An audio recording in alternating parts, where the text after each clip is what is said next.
Hi friends, இன்றைக்கி Sunday. நான் எந்திரிச்சதே late தான். ஸோ காலையிலேருந்து ஒரு 1 hour தான் படிச்சிருக்கேன்.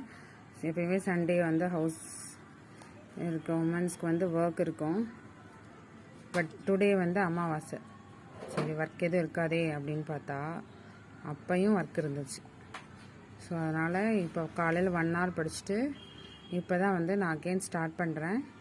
பார்க்கலாம். இன்றைக்கி என்னால் 4 hours மினிமம் 4 hours கன்சிஸ்டன்சி. ஆனால் 8 hours தான் பிளான் பண்ணுறேன். பட் இன்ன வரைக்கும் நான் அச்சீவ் பண்ணவே இல்லை. பட் ட்ரை பண்ணிக்கிட்டே தான் இருக்கிறேன். ஓகே, படிக்க ஆரம்பிக்கலாம். நீங்களும் படிங்க. டெஸ்ட் போட்டுட்டு மார்க் அப்டேட் பண்ணுறேன். என் கூடவே சேர்ந்து என் பிள்ளை, என்னோட பையன் படிக்கிறாங்க. ஸோ நம்ம டிஎன்பிஎஸ்சி படிக்கிறதுல இது ஒரு ப்ளஸ்ஸு. நம்ம கூடவே சேர்ந்து அவங்களும் படிக்கிறாங்க. இது கூட இன்னொரு அப்டேட்டும் நான் அப்டேட் பண்ணணும்னு நினச்சேன். நான் வந்துட்டு ஒரு 3.5 years இதை வந்து படிச்சுட்ருக்கேன். மோர் தென் 3.5 yearsனு சொல்லலாம். பட் அதெல்லாம் சும்மா லைட்டாக நம்ம சிலபஸ் அண்டர்ஸ்டாண்ட் பண்ணிவிட்டு வெறும் ஜிஎஸ் மட்டும்தான் நான் படிக்க ஆரம்பித்தேன். தமிழ் நான் எடுக்கலை. ஸோ அதுக்கப்புறம் வந்துட்டு நம்ம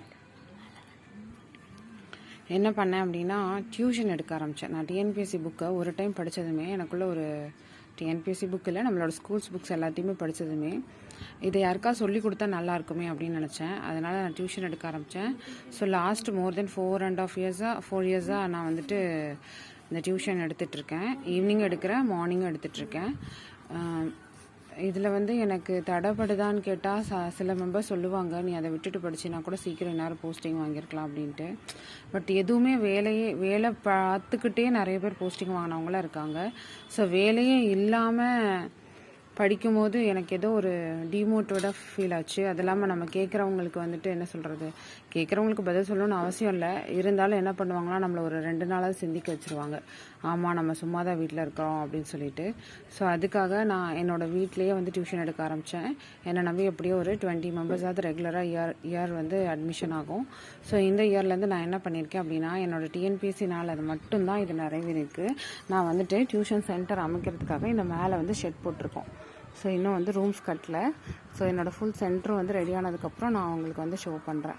ஸோ விட்டுறாதீங்க, படிங்க. கண்டிப்பாக நம்ம வந்து படிக்கிறதுனால என்றைக்கும் லாஸ் கிடையாது. அது எப்பயுமே ப்ராஃபிட் தான். அதை யாரும் அழிக்கவே முடியாது. தேங்க்யூ.